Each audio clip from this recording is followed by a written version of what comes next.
em coisas que ele fez dentro do jogo. O problema é quando ele começa a mentir, porque pra mim isso é mentira. Quando ele fala que não tem erro individual, quando ele fala que o time começou muito bem, sendo que foram 15 minutos. Foi o que eu falei. O Vasco jogou muito bem durante 20 minutos por conta do Felipe Coutinho, que estava realmente num dia, pelo menos naqueles minutos ali, acima da média. Ele pegou a bola debaixo do braço e ele conseguiu. O áudio tá ruim pra vocês? Bem, a Luana tá assistindo a live, ela não me avisou nada. Então eu acredito que seja bobeira aí. É só dar F5. Se o áudio estiver ruim, dá F5. Então, o Felipe Coutinho hoje ele realmente fez uma boa partida. Isso é fato. E poderia ter sido coroada se o Vasco não tivesse empatado o jogo. É esse que é o ponto. Cara, a gente tem tantas coisas positivas para falar de hoje, mas não é impossível a gente falar de coisas positivas. Por exemplo, os 2 colombianos contratados, reforços, que vieram do banco, resolveram o jogo. O Carlos Andrés Gomes fez a jogada sozinho, e eu estava nesse ponto, inclusive.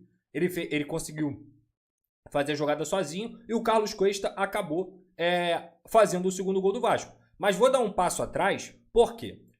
Eu concordo com ele que o time do Vasco melhorou com o Nuno de segundo volante, e eu já falei aqui, não é nem necessariamente porque o Nuno virou volante, é porque o Nuno foi ocupar um espaço que era completamente inofensivo com o Matheus Cocão, que não tem condições de jogar de segundo volante, porque é muito fraco tecnicamente, e aí o Nuno Moreira volta para essa posição, e como o jogo estava com o Ceará sendo pressionado, o Ceará nem saía naquele segundo tempo ali, o Nuno, pela qualidade dele, encontrava condições de conseguir fazer uma transição melhor, de jogar um pouco melhor.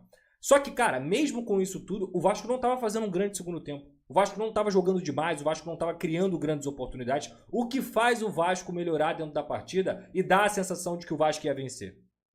A expulsão. A expulsão. A expulsão boba do Rodriguinho, que acaba entrando numa dividida com o Cauã Barros. O Barros consegue ganhar uma bola ali e o Rodriguinho perde o tempo da bola e dá uma solada, ele é expulso corretamente. Se eu não me engano, a expulsão foi aos 26 minutos.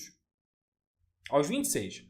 Ali, a gente vai entrar em 2 pontos, tá? Principalmente, o primeiro ponto, a insistência no Verratti e como o Vasco melhorou depois da expulsão. Por que eu digo isso? Vamos lá, gente. O Verratti não estava fazendo um bom jogo, isso é fato. Estava fazendo um jogo ruim, um primeiro tempo muito ruim.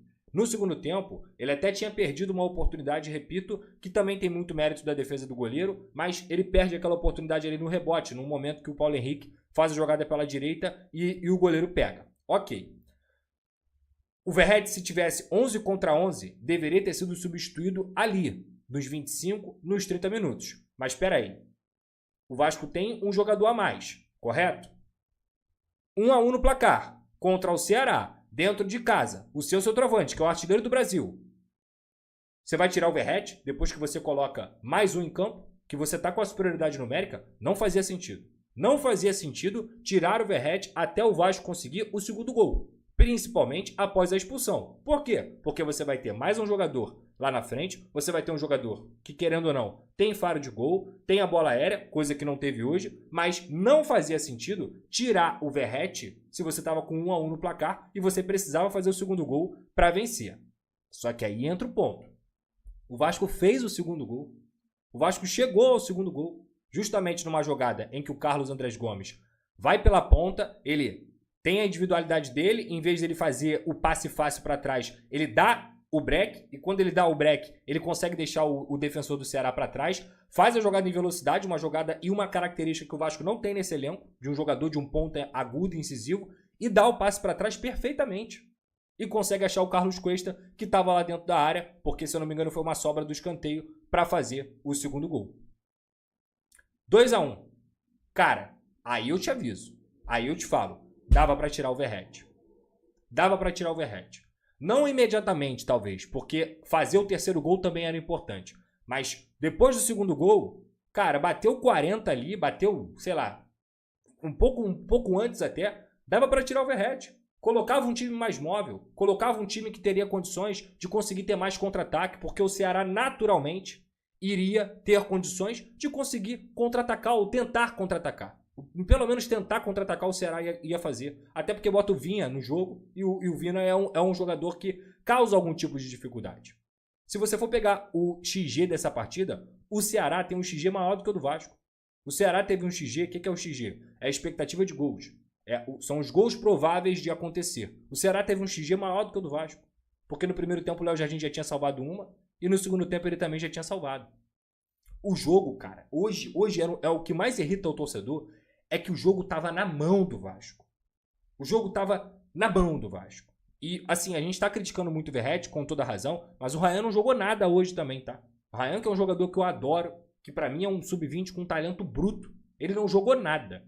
Nas oportunidades que ele teve de chamar a responsabilidade, de bater de fora da área, ele não fez. A única jogada boa que ele fez digamos assim, do setor ofensivo pra frente, do meio pra frente, porque ele roubou algumas bolas e ajudou em algumas transições, foi um 1 contra 1, que ele dá um cruzamento de direita e ele isola a bola.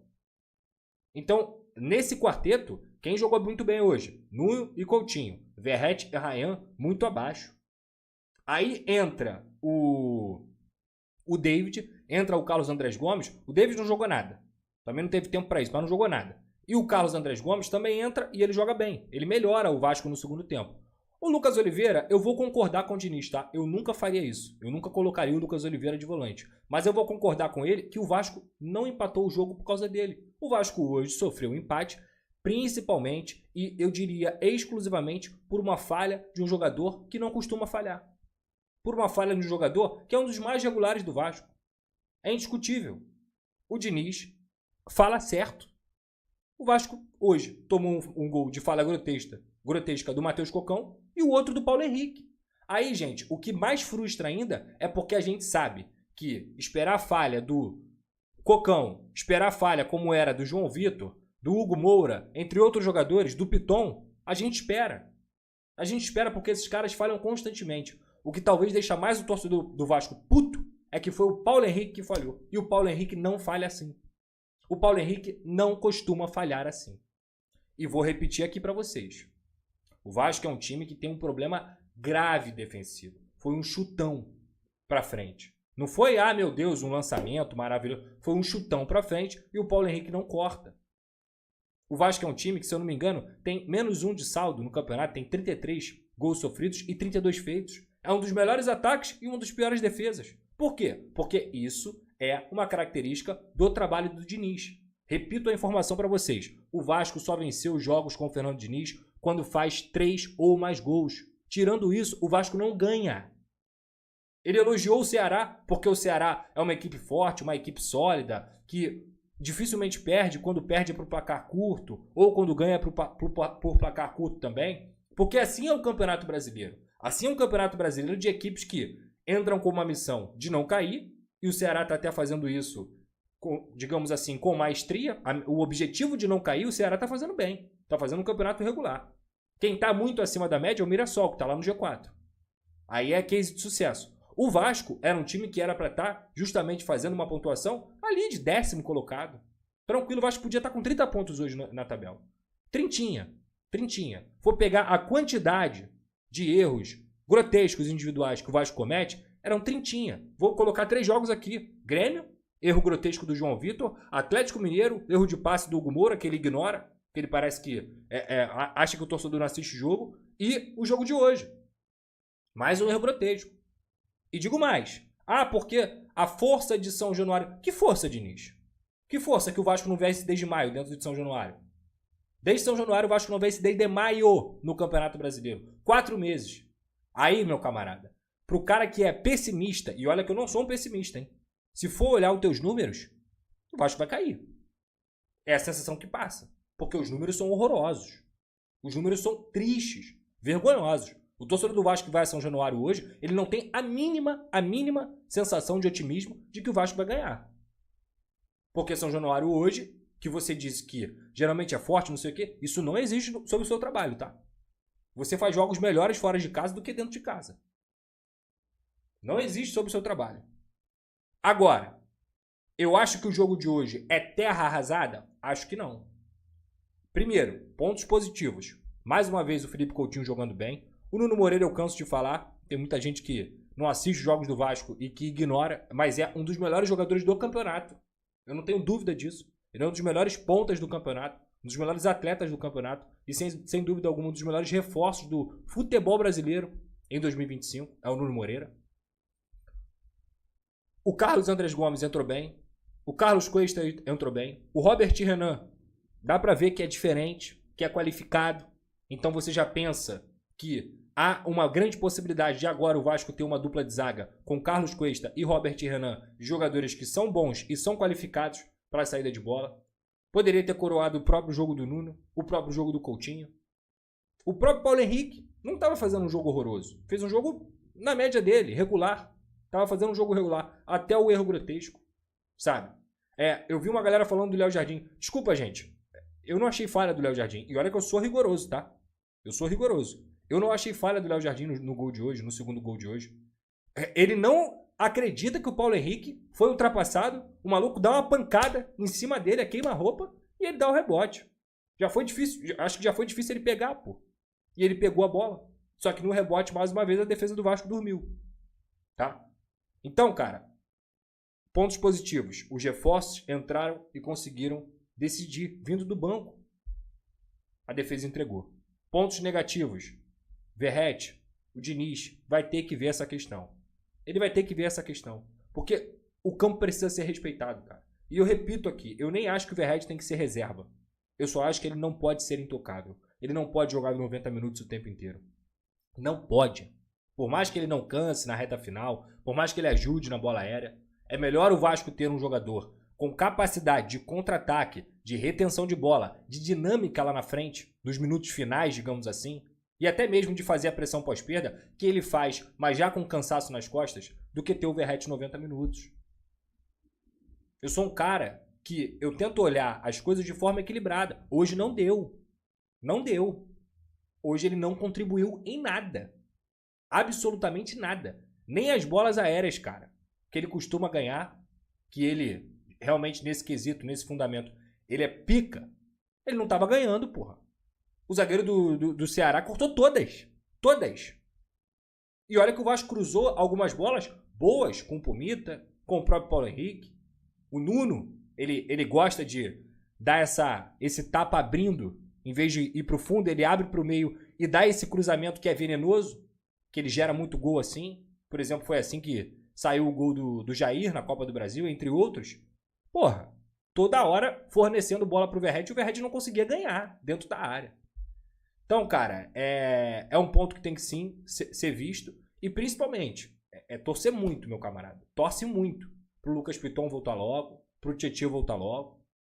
Para ele poder, pro Hugo, por exemplo, não comprometer, quem sabe na posição de primeiro volante, e deixar o Barros um pouco mais solto. Não que ele seja muito qualificado, mas ele tem pulmão para ir e voltar. O Hugo, por exemplo, não tem. O Barros tem. Porque, cara, olhar para o Flamengo hoje, tem uma semana cheia novamente de treinamento. Eu vou falar novamente a sequência para vocês. O Vasco pega Flamengo, Bahia, Cruzeiro e Palmeiras. Pegar a tabela do Brasileirão, os 5 primeiros colocados, Flamengo, Cruzeiro, Bahia e Palmeiras estão lá. Apenas o Mirassol está nesse pelotão. E eu vou olhar a tabela aqui com vocês. Botar aqui a tabela.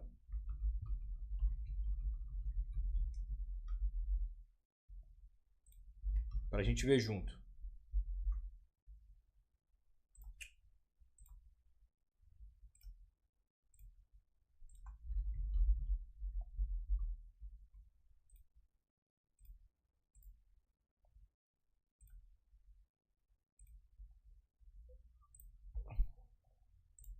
Tá aí, ó. Tá aí. Tá aqui, ó. Os 4 próximos adversários do Vasco. Flamengo, 50 pontos. Disparado na liderança. Pode até, com o jogo a menos do Palmeiras, ter mais uma sombra. E aí é o que acontece ultimamente no futebol brasileiro. Flamengo e Palmeiras geralmente. Às vezes tem um Botafogo, às vezes tem uma outra equipe que faz uma graça, como o Cruzeiro esse ano, mas essa é a lógica, né? Flamengo e Palmeiras, 50 e 46 pontos. E pega o Cruzeiro e pega o Bahia. Tudo bem, o Bahia em casa, teoricamente, seria um jogo que você olharia mesmo com essa posição na tabela e falar assim, porra, dá pra ganhar. Dá pra ganhar, vai jogar em São Januário. Qual é a garantia de que isso vai acontecer? Se o Vasco não vence o Ceará, se o Vasco não vence o Grêmio, se o Vasco não vence o Atlético Mineiro, se o Vasco não vence o Red Bull Bragantino, o Vasco não vence ninguém em São Januário, porra. Qual é o tipo de otimismo que a torcida vai ter pegando Flamengo, Palmeiras, Cruzeiro e Bahia? Nenhum. Nenhum, porra. Não tem como ser otimista. Se não ganha do Ceará com um a mais, vai ganhar de quem? Em casa. Vai ganhar do Bahia? Que é cheio de jogador qualificado? Que é um time também que é altos e baixos? Meio pau mole, digamos assim? Mas, irmão, tá lá, ó. Os caras estão em quinto com 36 pontos. Vai pegar o time do Bahia 2 vezes melhor do que o do Vasco. E aí? E aí? E agora um Bahia que só tem um Campeonato Brasileiro também pela frente. É complicado, cara. É muito complicado. E você passa aqui pra baixo, aí olha o que eu falei. Saldo de -1. Porra, cara, isso aqui, esse saldo aqui, é proveniente do 6-0 que fez contra o próprio Santos e do 8-0 que o Flamengo meteu no Vitória. O Juventude é a pior defesa do campeonato disparado. O Fortaleza deu uma respirada com a vitória que ele teve diante do próprio Vitória. E o Sport, com todo respeito ao Sport, já está rebaixado. Já está rebaixado. A não ser que o Sport vire o Real Madrid, o Sport está rebaixado. Então, a briga, vou ser honesto contigo, tá? A briga ainda está aqui. Eu acho que o Ceará não está livre. O Inter, com a fase que está, tem um time muito bom, mas com a fase que tá, Roger Machado, pressionado e tudo mais, tá na briga também, não joga bola, time frágil, mesmo tendo bons jogadores. O Atlético com o São Paulo, a tendência, tá? É melhorar, mas tem muita chance também da bomba se tornar ainda maior. Porque o São Paulo é uma bomba. Ele é uma bomba. E de um time do Atlético Mineiro que é cheio de vaidade. Que já teve problema com o Cuca, que às vezes tem salário atrasado. Então o Atlético não tá livre dessa situação. O próprio Grêmio é outro time também grande em crise. Tá por aqui. Olha isso aqui, cara. Inter, Atlético, Grêmio, Vasco e Santos. Amigo, pode ter certeza. Um desses aqui, grande chance de ir de ralo. Grande chance. Ah, o Vitória. Também tá ali no bolo. Mas tá aqui, ó. Tá aqui. E aí, quem parece que é o time que joga até melhor desses aqui, quando eu assisto os jogos? Com a bola, é o Vasco. Sem a bola, o Vasco é o pior. É o pior. Tanto tá aqui, ó. 33 gols. Tomou mais gol que o Santos, que tomou de 6. E tomou mais gol, tomou menos um gol do que o Vitória, que tomou de 8. O ponto positivo é, o saldo aqui faz muita diferença. O Vasco tem um saldo, por exemplo, melhor do que o Bragantino, que é o 8º colocado do campeonato. E do que o 19º. Ao mesmo tempo, tinha que pontuar, cara. Tinha que fazer 25 aqui, pra já pensar um pouquinho mais aqui em cima, cara. Como é que pode? É revoltante, porra. Salve, torcedor do Vasco, seja bem-vindo ao Vasco Full, todos os dias conteúdo exclusivo do Vasco. Vasco que estreou alguns reforços, Carlos Cuesta marcou na estreia contra o Ceará.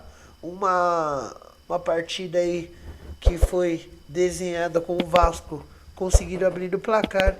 O Ceará conseguiu um empate. O Ceará teve um jogador expulso. O Vasco até aproveitou, mas deixou levando o empate aí nos últimos minutos. Deixa a sua opinião, deixa seu comentário. Deus abençoe cada um de vocês. Tamo junto, forte abraço e vamos Vasco!